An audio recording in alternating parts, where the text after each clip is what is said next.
This is David Russell, Global Head of Market Strategy for TradeStation. And today we'll look at key events for investors and traders. Technology stocks are still falling as investors wait for big news events like inflation and the Federal Reserve. The Nasdaq 100 shed 5.9% of its value in the holiday shortened period between Friday, August 30th and Friday, September 6th. It was the biggest weekly drop since late 2022. Semiconductors, which have led the market this year, had their worst week since the pandemic in March 2020. Buy the rumor, sell the news. That seemed to explain last week's volatility. Investors spent much of the last 12 to 18 months buying stocks like Nvidia and Broadcom, looking for AI to drive growth. Then the growth arrived in the form of strong quarterly results, like we've seen in recent weeks, and traders sold the news. The economic data also hurt sentiment. Non-farm payrolls increased less than expected for the second straight month, and manufacturing activity shrank more than projected. That raised worries of slowing economic growth. However, not all the numbers were bad. Services surprised to the upside, and jobless claims were lower than feared. Unemployment also declined.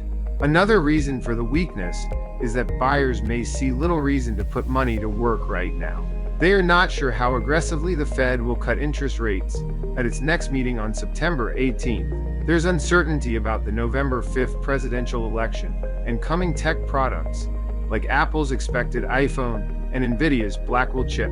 In addition, the S&P 500 has risen in 8 of the last 9 months. That kind of environment seems to be making buyers wait for greater clarity. And there are other catalysts we'll mention below. Aside from the sell-off in technology, energy stocks were the second worst performers last week. Crude oil futures hit their lowest level since February, and gasoline slid to prices last seen in April 2023. Worries about American and Chinese demand, plus more supply expected from OPEC Plus, are hammering the sector.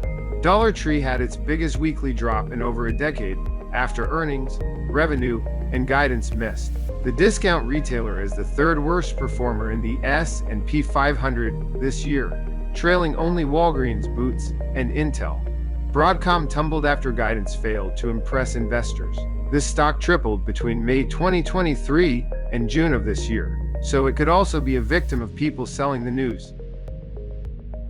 The main asset groups that went up last week were safe havens like bonds, consumer staples, and real estate investment trusts.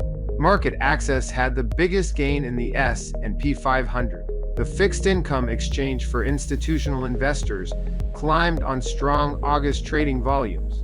All told, just 18% of the index's members rose last week, according to TradeStation data. Interestingly, the relative strength in safe havens extends over a longer period. For example, real estate and utilities have risen the most in the last 3 months, while technology and energy have fallen the most. That may reflect weakening risk appetite overall. And now let's chart the market.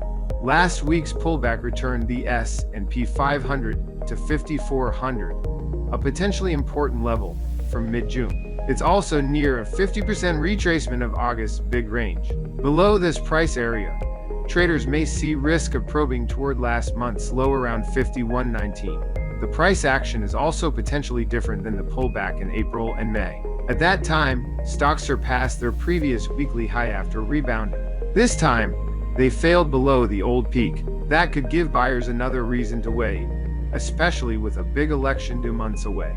Currencies could also be a risk, because the Bank of Japan plans to hike interest rates as central bankers in the United States and Europe prepare to cut. That could potentially lift the yen against other currencies, which sometimes increases volatility.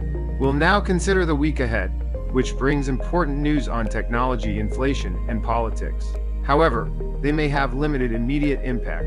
Apple's product event, widely expected to feature a new iPhone with AI capabilities, is scheduled for 1 o'clock in the afternoon, Eastern Time, today. Donald Trump and Kamala Harris have a presidential debate on Tuesday evening. Wednesday morning features the Consumer Price Index plus crude oil inventories. Consumer prices may impact sentiment because they're the first inflation report for August. Thursday brings the Producer Price Index and initial jobless claims, plus earnings from Kroger and Adobe. Consumer sentiment is on Friday morning. Thanks for watching. Please visit tradestation.com for more.